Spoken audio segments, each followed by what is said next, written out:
Ce soir, on se retrouve avec une vidéo dans laquelle je vais te lire une histoire. Merci à toi Malo d'avoir proposé cette belle idée de vidéo.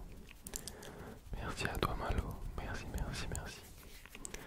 Je te souhaite une bonne écoute et une bonne nuit.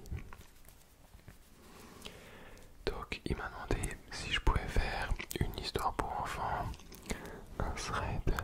Alors j'ai cherché une histoire aux alentours de 15-20 minutes pour que tu t'endormes. J'ai baissé la luminosité à fond, pour que tu sois paisible.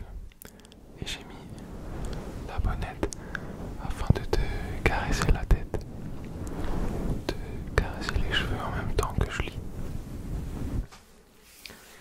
J'espère que ça te plaira. Et l'histoire c'est le petit sapin. C'est dans le thème de Noël. Donc c'est le petit sapin de Anderson, H.C. Anderson. Donc aujourd'hui c'est le calendrier 10. 10, 10, 10, 10, 10, 10. Je vous souhaite une bonne vidéo. Et pour ceux qui veulent que je tire au sort leur prénom et leur thème de vidéo, n'hésitez pas à mettre en commentaire votre idée. C'est parti. Le petit sapin de H.C. Anderson. Là-bas, dans la forêt, il y avait un joli sapin. Il était bien placé, il avait du soleil et de l'air. Autour de lui poussaient de plus grands camarades, pins et sapins. Mais il était si impatient de grandir qu'il ne remarquait ni le soleil ni l'air pur, pas même les enfants de paysans qui passaient en bavardant lorsqu'ils allaient cueillir des fraises ou des framboises. Oh, si j'étais grand comme les autres, soupirait le petit sapin, je pourrais contempler le vaste monde.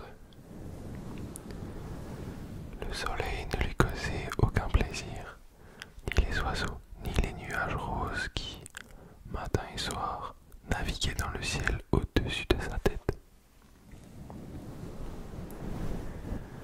L'hiver, lorsque la neige étincelante entourait son pied de sa blancheur, il arrivait souvent qu'un lièvre bondissait, sautait par-dessus le petit arbre.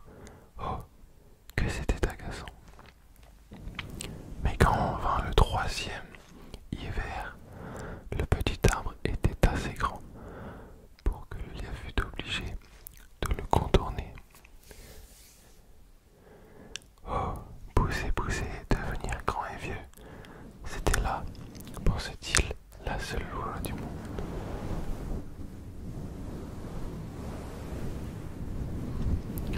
En automne, les bûcherons venaient et abattaient quelques-uns des plus grands arbres. Cela arrivait chaque année, et le jeune sapin, qui avait atteint une bonne taille, tremblait de crainte car ces arbres magnifiques tombaient à terre dans un fracas de craquements. Où allaient-ils? Quel devait être leur sort? Au printemps, lorsqu'arrivèrent les hirondelles et la cigogne, le sapin leur demanda: savez-vous où tout les a conduits? Les avez-vous rencontrés? Les hirondelles n'en savaient rien, mais la cigogne eut l'air de réfléchir, hocha la tête et dit: oui, si j'étais assez grand pour voler au-dessus de la mer. Comment est-ce ça, au juste la mer? À quoi cela ressemble-t-il? C'est difficile à expliquer, répondit la cigogne, et elle partit. Réjouis-toi de ta jeunesse, dirent les rayons de soleil.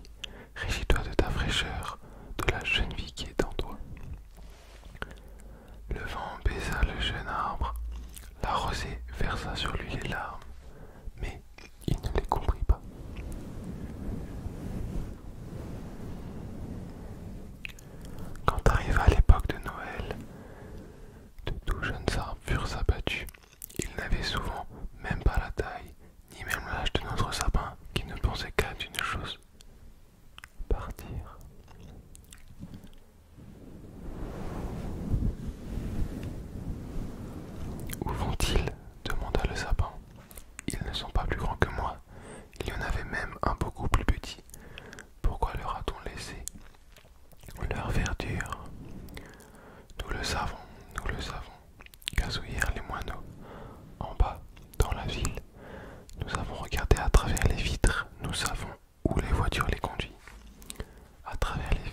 Suis-je destiné à atteindre aussi cette fonction? Dit le sapin tout enthousiasmé. C'est encore bien mieux que de voler au-dessus de la mer. Je suis aussi grand et développé que ceux qui ont été emmenés l'année dernière. Je voudrais déjà être sur la charrette et puis dans le salon chauffé, au milieu de ce faste. Et ensuite, il arrive sûrement que quelque chose d'encore mieux, de plus beau. Sinon, pourquoi nous décorer ainsi? Cela doit être quelque chose de grandiose et de merveilleux. Mais quoi? Oh, je m'ennuie, je me languis. Sois heureux d'être avec nous, dirent l'air et la lumière du soleil. Réjouis-toi de ta fraîcheur et de ta libre jeunesse. Mais le sapin n'arrivait pas à se réjouir. Il grandissait et grandissait, hiver comme été. Il était vert, d'un beau vert foncé, et les gens qui les voyaient s'écriaient « Quel bel arbre !» Avant Noël, il fut abattu, le tout premier. La hache trancha d'un coup dans sa moelle. Il tomba, poussa un grand soupir. Il sentit une douleur profonde. Il défaillait et s'ouvrait.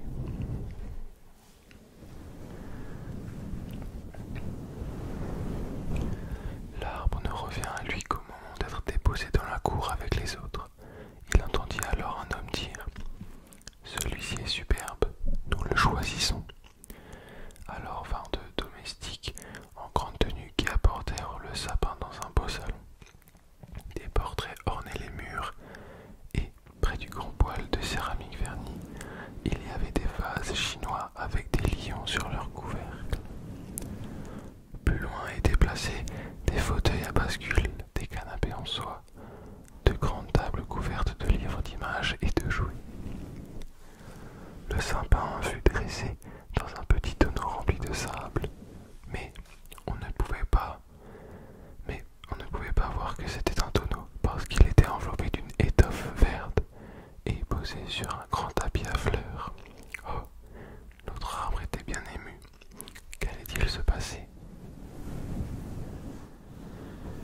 Les domestiques et des jeunes filles commencèrent à le garnir. Ils suspendaient aux branches des petits filets où l'on mettait quelques fondants, des pommes, des noix dorées et plus de 100 petites bougies rouges. Bleues et blanches étaient fixées sur les branches et tout en haut, au sommet, on mit une étoile dorée. C'était splendide, incomparablement magnifique. Ce soir, ce sera magnifique, disaient-ils tous. Oh, pensa le sapin, que je devrais être ici ce soir quand les bougies seront allumées. Que se passera-t-il alors? Les arbres de la forêt viendront-ils m'admirer? Les moineaux me regarderont-ils à travers les vitres?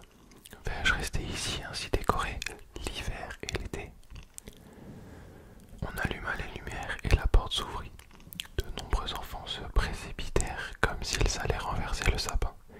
Ils s'arrêtaient un instant seulement, puis ils se mettaient à pousser des cris de joie et à danser autour de l'arbre. Ensuite, on commença à accueillir les cadeaux, l'un après l'autre.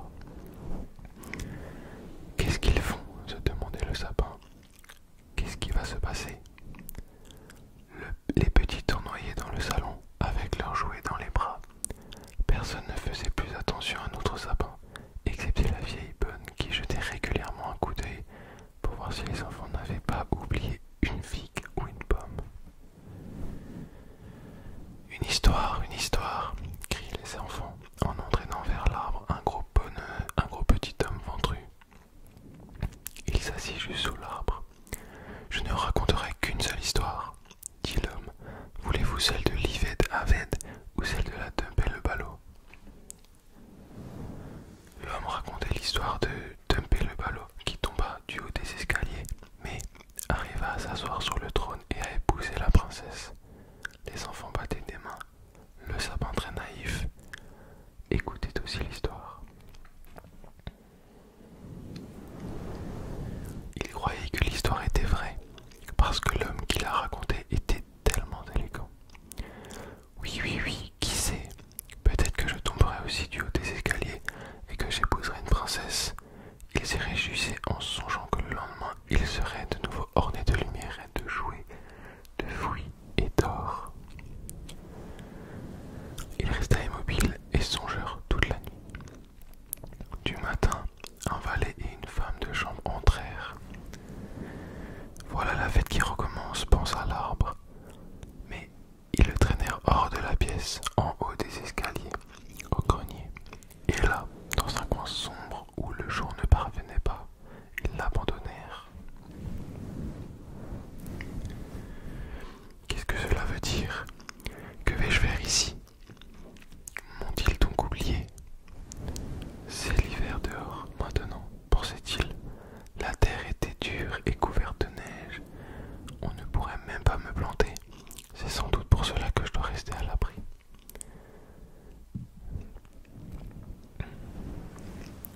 Les hommes sont vraiment bons, si seulement ils ne faisaient pas si sombre et si ce n'était pas si solitaire. Pas le moindre petit lièvre.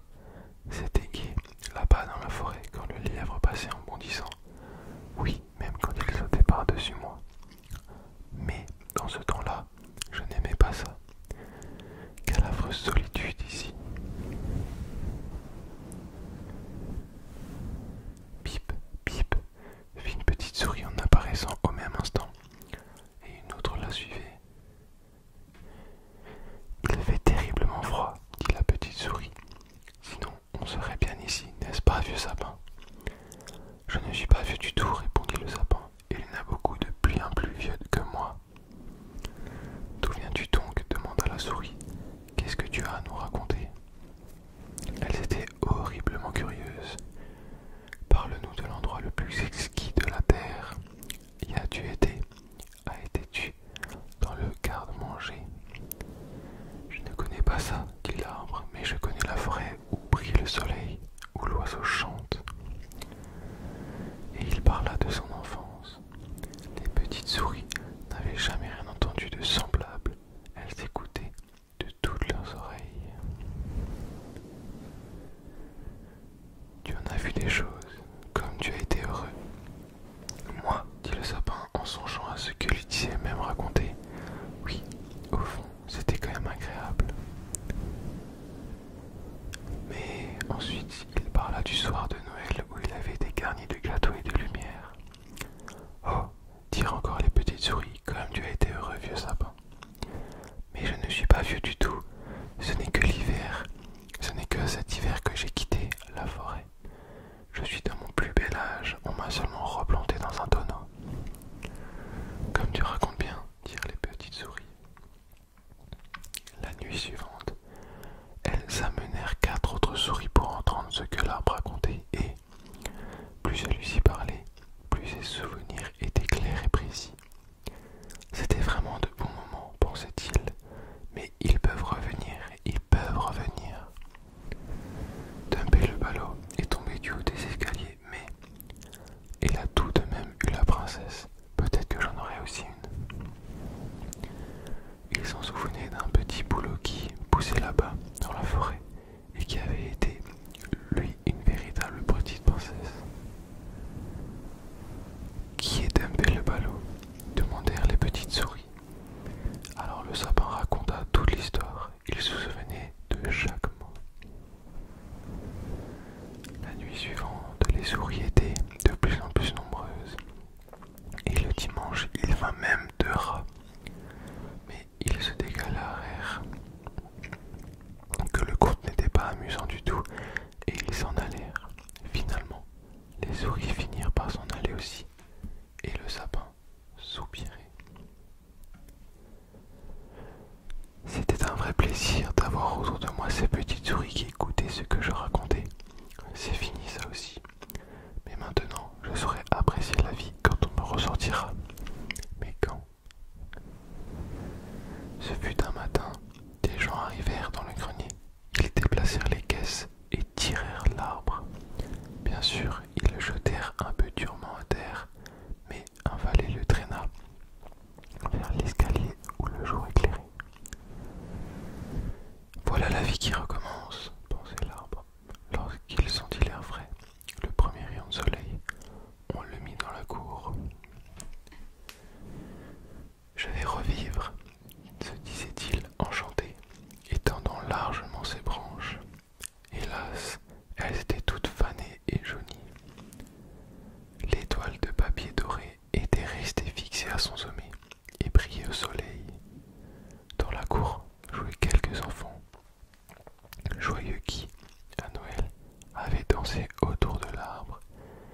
s'élança et arracha l'étoile d'or. Regarde ce qui était resté sur cet affreux arbre de Noël, s'écria-t-il en piétinant les branches qui craquaient sous ses souliers. L'arbre regardait la splendeur des fleurs et la fraîche verdure du jardin, puis, enfin, se regardait lui-même. Finalement, il aurait préféré rester au grenier, il pensant à sa jeunesse dans la forêt, à la joyeuse fête de Noël et aux petites souris, si heureuses d'entendre leur histoire de Dumpé le ballot. Fini, fini, si seulement j'avais su être heureux quand je le pouvais. Le valet débita l'arbre en petits morceaux, et il en fit tout un grand tas qui flamba sous la chaudière. De profonds soupirs s'en échappaient, chaque soupir éclatait. Les enfants qui jouaient au dehors entrèrent s'asseoir devant le feu et ils criaient pif paf. À chaque craquement, le sapin, lui, songeait à un jour d'été dans la forêt ou à une nuit d'hiver quand les étoiles étincelaient. Il pensait au soir de Noël, à Dumpé le ballot, le seul conte qu'on ne lui a jamais raconté et qu'il avait su répéter. Et voilà qu'il était consumé. Les garçons jouaient dans la cour, le plus jeune portait sur la poitrine l'étoile d'or qui avait orné l'arbre aux soirs les plus heureux de sa vie. Ce soir était fini, l'arbre était fini et l'histoire aussi. Fini. Fini comme toutes les histoires. Voilà, c'est la fin de l'histoire. Donc dans cette petite nouvelle, je pense que tu as compris le sens. Il dit qu'il faut être heureux de chaque chose qui nous arrive et savoir profiter du moment présent. Souvent, nous sommes pressés d'être ce jour-là, nous sommes pressés d'être en vacances. Mais après, une fois qu'on est en vacances, et ben, on repense au bon moment d'avant. Ou comme certains jeunes qui sont pressés de travailler, ils pensent qu'à ça, et au bout d'un moment, voilà, ils sont confrontés au travail et ils regrettent un peu, ils se disent ah, et si j'avais attendu, et si j'avais profité de tous les moments. En tout cas, j'espère que cette petite histoire de Noël t'a plu. Et j'espère que tu as bien profité et que tu n'étais pas réjoui d'être la fin de la vidéo. On se retrouve demain pour une nouvelle vidéo. Je te souhaite une agréable nuit.